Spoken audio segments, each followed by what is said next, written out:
Hello, everyone. Welcome to Reading with Reference today. To our usual viewers, hello, and to any new ones, my name is Kim Christopher. I'm a reference librarian here at the Haverford Township Free Library, hence the mess today and the setting. But with this Reading with Reference today series, we in the reference department are here to share with you some things that we've read recently as reading recommendations. So, here, for the first recommendation I have to share today is the book A Natural History of Dragons by Marie Brennan. And it's set in this world not so dissimilar to our own, familiar places, people, technology, all sorts of things, roughly set around maybe, shall we say, the 19th century. And the story itself just follows the life of Isabella, or Lady Trent, and her adventures involving dragons. And that's just the premise of the entire series of books that Brandon wrote. Just this memoir of this fictional character and her exploration, examination, scientific examination of dragons. And, well, it's amazing what Brennan did with this series. It reads like it's an actual memoir. When you're reading it, you forget that it's a complete piece of fiction. I mean, even just these illustrations, they look so lifelike and real, and she includes them throughout the entire story. Yeah, so I would highly recommend reading this book. If you're looking for, you don't have to be a fan of fantasy to read this, because it feels like an actual real life memoir, and you forget that as you read it. It's just so lifelike. Brandon's writing style, just that overall, if you're looking for a book that you just get lost in, you can't put it down, and you forget about everything around you, then I would highly recommend reading Natural History of Dragons. It is a wonderful fantasy story. And then here, the second recommendation I have to share today is Critique of Criminal Reason by Michael Gregorio. Hope I got his name right. But yeah. So this story, it's set in the early part of the 19th century in Europe, where the local magistrate of a small town, Hanno Stephanus, he is shocked when one day he is summoned to Königsberg by the king, Frederick William III, to investigate a baffling series of murders taking place there. And Stephanus, of course, he obeys the commands of the king, but he's baffled as to why he, of all people throughout all of Europe, was summoned to solve these murders, as, although a capable magistrate and investigator, he's no one of renown. He has nothing to his name. He's just a very young investigator who just keeps the peace, and that's all. But, despite that and no answers as to why he was chosen, Stephanus sets his mind to the task, aided all along the way by the capable Sergeant Coach, as well as his former mentor, the great Immanuel Kant. And yeah, so usually I don't like reading mysteries.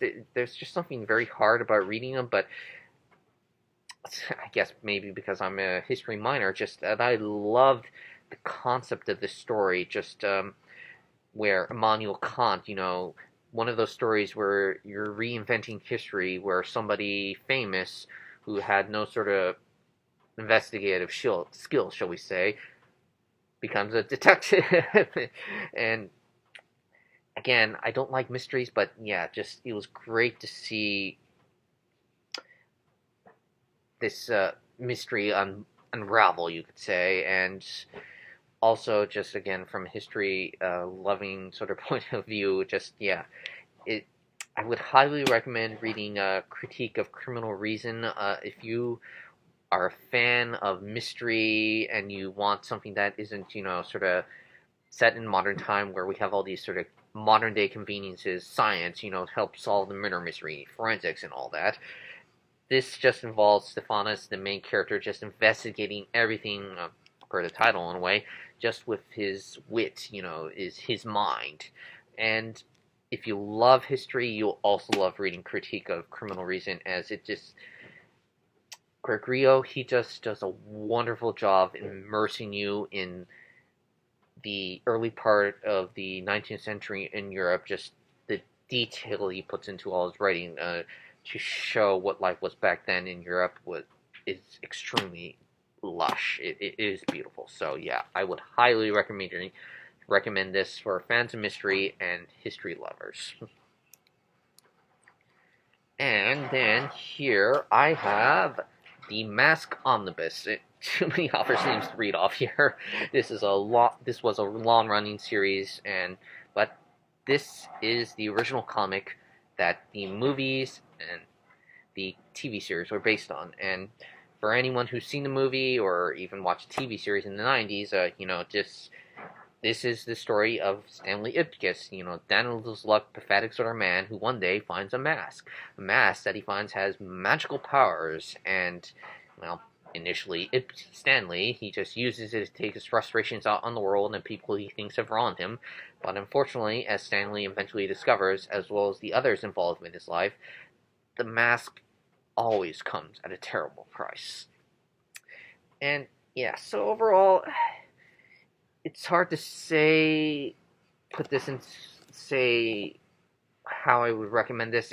If you're a fan of the movies, and even if you love the short-lived animated TV show in the 90s, you may like this, you can clearly see the movies, TV show, they took all their inspiration from this, just the comical humor and the way the mask works, its magic, including all the characters that TV show included or the movie may not have. Yeah, you will love it, but at the same time, being the original source material, it's very, shall we say, bloody and violent, comical, graphic humor. So that regard, you may not like it, but at the same time, if you did love the movie and you liked Jim Carrey's eccentric antics in the movie, and if you hated the sequel, The Son of the Mask, and you wanted more of that, well, again, Jim Carrey humor, then yeah, I would recommend reading The Mask. It is just, yeah, it's more of The Mask, and I loved that movie when I was growing up in the 90s, so yeah.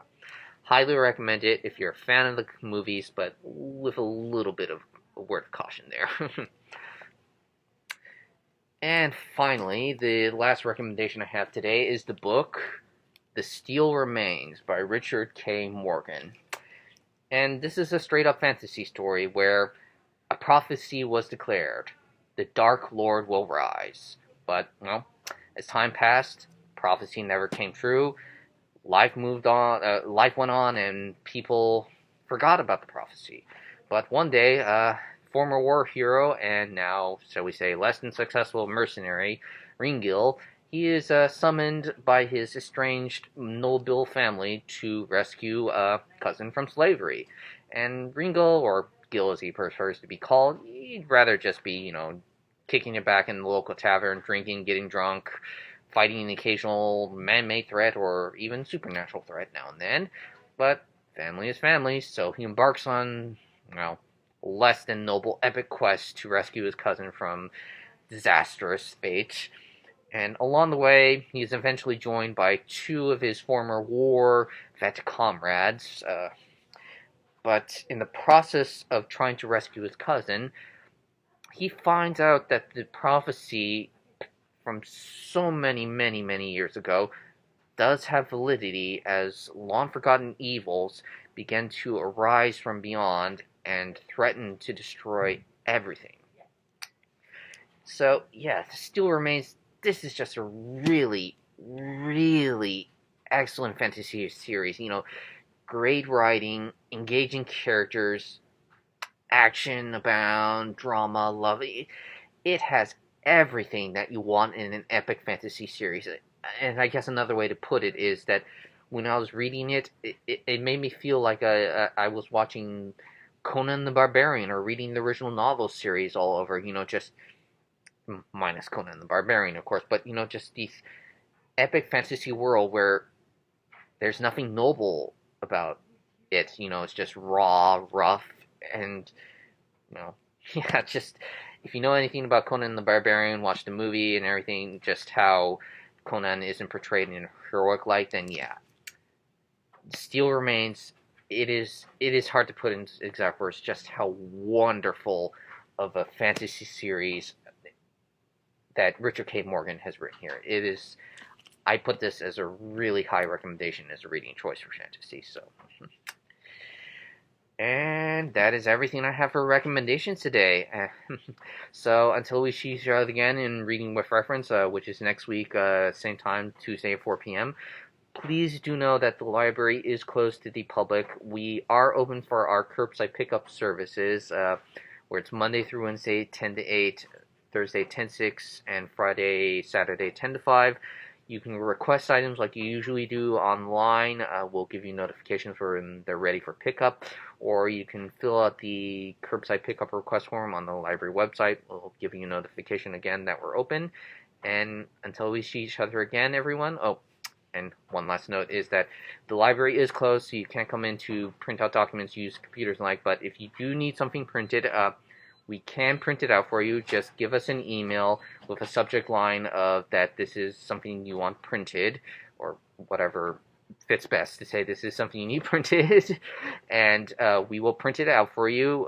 We'll give you a call notification, however, that when it's ready for you to come pick up, so you don't have to rush down here and everything. And first 10 pages are free of charge, but then after 10 pages, we will charge the 15 cents per black and white and 25 cents per color page. And that is everything I have to say today. Until we see you again, everyone, I hope you all have a wonderful day and take care.